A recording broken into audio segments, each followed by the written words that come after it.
السلام علیکم ورحمۃ اللہ وبرکاتہ. الحمد للہ رب العالمین والعاقبۃ للمتقین والصلاۃ والسلام علی رسولہ الکریم. محترم حضرات، ہم آپ سے لگاتار درس حدیث کر رہے ہیں اور آج اس کا درس نمبر 254 ہے، 254. ہم نے آپ کو 253 درس میں ایک بات بتائی تھی کہ انسانی زندگی پر کیا چیزیں اثر انداز ہوتی ہیں. تو ہم نے اس پہ ایک بات بتائی تھی کہ خاندان کے اثرات ہماری زندگی پر پڑتے ہیں. پھر جو ہمارے ساتھی اٹھنے بیٹھنے والے ہوتے ہیں ان کے اثرات پڑتے ہیں. پھر ابن خلدون کا ایک واقعہ نقل کیا تھا کہ آب و ہوا، موسم، مٹی کے اثرات پڑتے ہیں. اور چوتھی بات نقل کی تھی کہ ماحول کے اثرات پڑتے ہیں. یہ مطلب کہنے کا نہیں ہے کہ یہی اور بھی چیزیں ہیں. پھر میں نے یہ بات کہی تھی انشاءاللہ کہ اس میں جو خرابیاں ہیں ان سے نکلا کیسے جائے. ڈاکٹر کا کام جو ہے وہ صرف بتا دینا کہ آپ کو یہ بیماری ہے، تو یہ بڑا کمال نہیں ہے. کمال تو یہ ہے کہ وہ یہ بھی بتائے کہ بیماری سے نکلنے کا طریقہ کیا ہے. تو ہم مختصراً بات کریں گے. اللہ تعالیٰ سے ہم دعا کرتے ہیں کہ اللہ تعالیٰ جو ہے وہ ہمیں صحیح بات کہنے کی اور آپ کو صحیح بات سمجھنے کی توفیق عطا فرمائے. دیکھیں، پہلی بات تو تمہید کے طور پر جان لیں کہ بنیادی طور پہ چند باتیں ہیں اہم کہ اگر ان کو زندگی میں اپنایا جائے گا تو ہم اس ماحول سے یا ایسی غلط تہذیب سے یا اپنے گھر کے ماحول کو ٹھیک کر سکتے ہیں. اس میں سب سے پہلی بات ہے کہ اللہ کے رسول صلی اللہ علیہ وسلم نے ایک مرتبہ فرمایا کہ الحکمت ضالۃ المومن حیث وجد فہو احق بہ. آپ نے فرمایا کہ ہر حکمت کی باتیں، ہر اچھی باتیں ایک مسلمان اور ایک مومن کی گمشدہ چیز ہے. یعنی جو بھی دنیا میں اچھی چیزیں ہیں اگر آپ کے پاس نہیں ہے تو آپ سمجھ لیں کہ ہماری چیز تھی جو غائب ہو گئی ہے. پھر آپ نے فرمایا کہ سب سے زیادہ وہ حقدار ہے، جیسے اگر آپ کا سامان ایک غائب ہو جائے اور اچانک نظر آ جائے فلاں جگہ پڑا ہے تو آپ اس کو چھوڑ دیں گے پہلی فرصت میں، کیونکہ آپ ہی کی چیز تھی وہ اور اتفاق سے آپ کے آنکھ کے سامنے آ گئی، فوراً اس کو کیا کریں گے؟ اٹھا لیں گے. آپ صلی اللہ علیہ وسلم نے یہی بات فرمائی، الحکمت ضالۃ المومن حیث وجد فہو احق بہ، کہ اچھی باتیں مسلمان اور مومن کی غائب شدہ چیز ہے، جہاں ملے فوراً اختیار کر لیں. تو ایک زندگی میں اگر یہ ہم اختیار کریں تو بھی تب ہمارا ماحول بدل سکتا ہے کہ ہر اچھی چیز کو جہاں بھی آپ دیکھیں اس کو کیا کریں؟ اپنی زندگی میں اختیار کریں. پہلی بات. ابھی ہم اس کی تفصیل بات کریں گے. دوسری چیز یہ ہے کہ بہت بڑا مسئلہ ہے. میں آپ کو اپنی بات بتاتا ہوں، بتانا نہیں چاہیے، بتاتا ہوں. میں نے اپنے گھر میں یہ کہہ رکھا ہے کہ میں ایک مقرر ہوں. میں دنیا والوں کو بتاتا ہوں کہ صحیح کیا ہے، غلط کیا ہے. اگر میری بات کبھی بھی تم کو یہ لگے کہ میں کہتا کچھ ہوں اور کرتا کچھ ہوں تو اسی وقت ٹوک دینا، بتا دینا کہ آپ کے اندر یہ غلط بات. یہ بہترین طریقہ ہے کہ ہم اپنی غلطی کو جان لیں، کیونکہ سب سے زیادہ ہم کو ہماری بیوی جانتی ہے. اگر ہم یہ پاور اس کو دے دیں، خاص کر ہم علماء جو لوگ تقریریں کرتے ہیں، تبلیغ کرتے ہیں، کہ اگر ہماری زندگی میں آپ کو قول اور تضاد نظر آئے تو فوراً آپ بولیں کہ دیکھیں سراج صاحب آپ یہ بات ایسی کرتے ہیں اور یہاں پر ایسا ہوا ہے. یہ آسان کام نہیں ہے. آپ ایک منٹ جینا دوبھر ہو جائے گا اگر ہم اندر سے نہیں بدلیں گے تو، کیونکہ ہر لمحہ وہ ٹوکتی ہی رہے گی. تو بچوں کو بھی، جوان بچوں کو بھی اختیار دے رکھا ہے اور بیوی کو بھی اختیار دے رکھا ہے. یہ سنت طریقہ بھی اب آپ کو یہ بھی بتا دیتے ہیں. اللہ کے رسول صلی اللہ علیہ وسلم نے اپنی بیوی سے کہا، بیویوں سے کہا کہ میں جو باتیں کہہ رہا ہوں میں وہ باتیں کرتا بھی ہوں. اگر کبھی ایسا معلوم ہو جائے کہ میں نے جو کہا ہے اور اس کے خلاف کیا ہے تو پوچھ لینا، دل میں نہیں رکھنا کہ دیکھو باتیں یہ کرتے ہیں اور کرتے یہ ہیں. ایک مرتبہ ایسا ہو گیا کہ آپ صلی اللہ علیہ وسلم نے تمام امت سے یہ بات بتائی تھی، اس میں وہ بھی شامل تھے کہ عصر کی فرض نماز اگر آپ نے پڑھ لیا تو کوئی نفل نماز نہیں پڑھنا ہے جب تک کہ سورج ڈوب نہ جائے. مسئلہ ہے. ایک دن رسول اکرم صلی اللہ علیہ وسلم عصر کی نماز پڑھ کر گھر میں آئے اور آنے کے بعد آپ نے نماز پڑھی.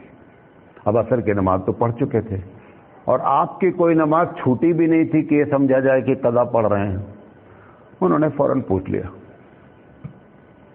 فوراً ابو داؤد کی روایت سے پوچھا کہ اللہ کے رسول آپ تو بولتے ہیں عصر کی نماز کے بعد کوئی نماز نہیں ہے اور آپ نماز پڑھ رہے ہیں. یہ بہترین طریقہ ہے ہم اگر اپنے آپ کو واقعی میں سدھارنا چاہتے ہیں تو. یہ آسان کام نہیں ہے، مشکل ترین کام ہے، لیکن یہ ایک طریقہ ہے.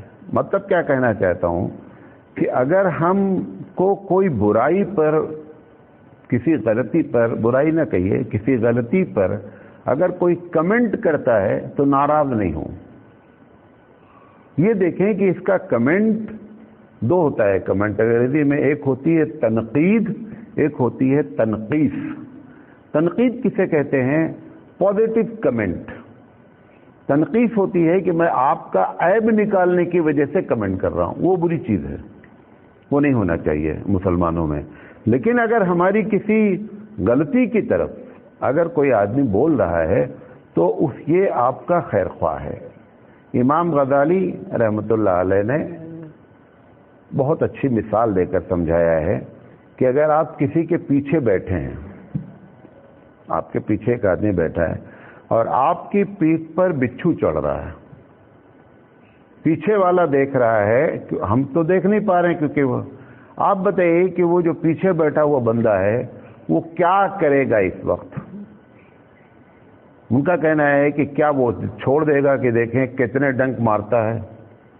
کیا کرے گا؟ اس کا جو ہے، چاہے وہ دوست نہ ہو تو بھی ہر ممکن کوشش کرے گا کسی طریقے سے اس کو بچھو کے ڈسنے سے کیا کر لیا جائے، بچا لیا جائے. امام غزالی رحمۃ اللہ علیہ کہتے ہیں کہ وہ تم کو تو اتنا تم کو ٹینشن ہے کہ کسی طرح یہ بچھو کے ڈنک سے بچ جائے، اور وہ جو آخرت کا بچھو اس کی برائی کرنے کی وجہ سے اس بچھو سے آپ بچانے کی کوئی فکر نہیں کر رہے ہیں اس کے. وہ تو اس سے خطرناک بچھو ہے نا. وہ جو سزائیں ہیں جہنم کی وہ تو اس سے زیادہ خطرناک ہیں. تو اگر وہ بندہ آپ کو بتا دیا تو آپ اس میں ناراض کیوں رہے؟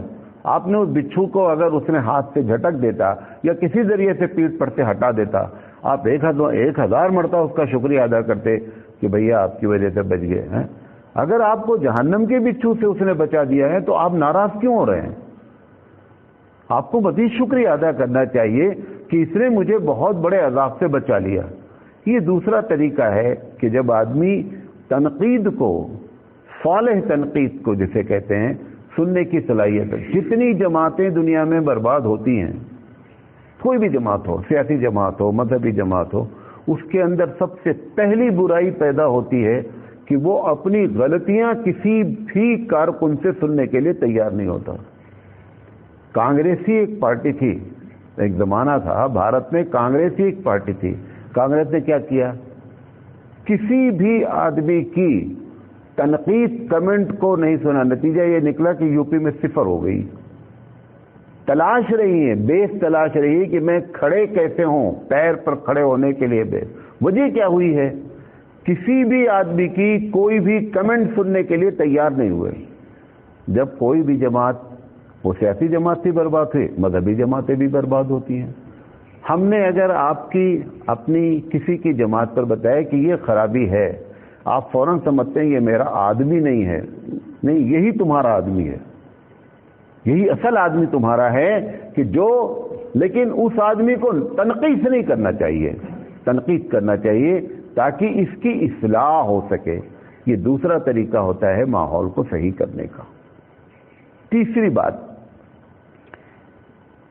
کم سے کم ایک تو ہوتا ہے کہ ہم اسلامی چیزوں کو، اسلامی قانون کو، اسلامی چیزوں کو جانیں۔ اس کا منیمم درجہ یہ ہوتا ہے کہ جو منع ہے کم سے کم اس کو جانیں۔ ایک ہوتا ہے کہ کام کریں، ایک ہوتا ہے کہ یہ نہ کریں۔ وہ نہ کرنے والا تو کم سے کم جانیں۔ مثال کے طور پر دھیرے دھیرے کلچر ڈیولپ ہو رہا ہے، اب لکھنؤ ہے، حیدرآباد ہے، بڑے شہروں میں ہو چکا ہے، آپ کا شہر بھی آ رہا ہے دھیرے دھیرے، کیونکہ چھوٹا شہر ہے، دیر میں آئے گا۔ کیا ہے کہ مسلمان بھی کھڑے ہو کر کھانا کھانے کو فخر محسوس کرتے ہیں، جس کو آپ بفے سسٹم کہتے ہیں۔ ابھی دیکھیں، ابھی آپ کے ہاں بیٹھ کر کھانے کا رواج ہے ایک بڑی حد تک۔ دھیرے سے کیا ہو رہا ہے، جب وہ چائے پیتے ہیں تو بیٹھتے نہیں ہیں، یہاں سے شروع ہو گئی ہے۔ اسی آپ دیکھیں، میں ایک چھوٹا سا آدمی ہوں، میں ایک ایک چیز نوٹ کرتا ہوں، کیونکہ مجھے آپ کو بتانا رہتا ہے کہ یہ گڑبڑی ہو رہی ہے۔ اب وہ چائے پینے کا جو سسٹم کیا گیا وہ کیا ہو رہا ہے، وہ بیٹھنے کا بیٹھ نہیں رہے لوگ۔ دھیرے دھیرے لکھنؤ وغیرہ میں جو مڈل کلاس کی فیملی ہے، کوئی بھی کرسی پر بیٹھا کے کھانا نہیں کھلاتی ہے۔ ہم جیسے لوگ جب پہنچ جاتے ہیں تو شرم کی وجہ سے دو چار کرسی اور میز رکھ دی جاتی ہے، ورنہ سب داڑھی والے، بے داڑھی والے، پروفیسر صاحب، ڈاکٹر صاحب، انجینئر صاحب، سب کھڑے ہو کے کھا رہے ہیں۔ آپ بولیں گے مجھے وہ کیا بات بتانا چاہتا ہوں، منہیات نہیں معلوم ہے، کھڑے ہو کر کھانا کھانا منع ہے۔ تو کم سے کم اسلامی طریقہ کیا ہے کہ جو چیزیں منع ہیں وہ ہم کو ضرور معلوم ہونی چاہیے۔ وہ بھی معلوم ہو تو بھی ہم اپنے غلط ماحول کو، اپنے کلچر کو کیا کر سکتے ہیں، سدھار سکتے ہیں۔ دوسرا طریقہ ہوتا ہے کہ ہم جانیں کہ یہ کام کیسے کریں، وہ دوسرا اسٹیپ ہے، لیکن منیمم ایک مسلمان کی یہ ذمہ داری ہوتی ہے کہ وہ جانے کہ ہمارے حبیب مصطفیٰ نے کس چیز سے منع کیا ہے۔ چوتھی چیز کہ جب کوئی آدمی کوئی کسی برائی کو منع کرنا بند کر دے گا تو ماحول بری طریقے سے خراب ہوگا۔ آپ بہت سے لوگوں کی تقریر سنتے ہیں، میں بھی چاہوں تو یہ سب کچھ باتیں نہ بولوں، میں بھی آپ کو لالی پاپ دے سکتا ہوں۔ سب لالی پاپ ہی دے رہے ہیں 99%۔ نتیجہ کیا نکل رہا ہے کہ میں چھوٹا سا ایک آدمی، میں گویا کہ وہ کہتے ہیں اکیلا چنا بھاڑ نہیں پھوڑ سکتا، ایک محاورہ ہے کہ ایک آدمی 99 میں 1% لوگ برائیوں پر بات کر رہے ہیں۔ اگر 99 میں 50% علماء یہ طے کر لیں کہ مجھے برائی پر بات کرنی ہے، نتیجہ کیا نکلے گا، برائیاں ختم ہونا شروع ہو جائیں گی۔ کیوں نہیں کر رہے ہیں، اس کے پیچھے بہت سا راز ہے، 2-3 راز بتا دیتا ہوں۔ ہر عالم کسی نہ کسی کمیٹی کے انڈر میں ہے۔ میں کیوں بول رہا ہوں، میں کسی کے انڈر میں نہیں، الحمدللہ۔ میں روز دعا یہی کرتا ہوں 2 چیزیں میں، کہ اللہ تعالیٰ جب تک زندہ رکھے مجھے اس بات کا محتاج نہیں بنائے کہ آپ گائیڈ کریں کہ مولانا بولیں کیا۔ ایک آدمی تقریر کرنے آتا ہے، کمیٹی والے اس کو گائیڈ کرتے ہیں کہ مولانا صاحب یہ باتیں ہونی چاہیے۔ کبھی بھی منکر پر بیچارہ بول نہیں سکتا، کیونکہ اس کو اپنی جاب کا معاملہ ہے، اس کے پیٹ کا معاملہ ہے۔ دوسری وجہ کیا ہے، وہ حضرت خود اس کام میں ملوث ہو سکتے ہیں جس کی وجہ سے بولنے کی ہمت نہیں ہے۔ ایک محفل میں نے ایک بات کہہ دیا، ایک صاحب نے چندے کی اپیل کی مسجد کے لیے، اچھی بات کی، چندے کی اپیل مدرسے۔ میں نے کہا، میں نے تقریر میں کہا کہ چندے کی اپیل ہوئی، جس نے چندے کی اپیل کی ہے سب سے زیادہ وہ فضیلت بتا رہا ہے، کس چیز کا، مسجد میں دینا۔ کبھی 5 روپے اس نے دیا ہے؟ جب اتنی فضیلت ہے مسجد کی تعمیر میں پیسہ لینے کا، میں نہیں کہہ رہا ہوں، آپ بولیں گے ان کے پاس پیسہ نہیں ہے، کیوں 10 روپے چائے ڈیلی پیتے نہیں پیتے ہیں؟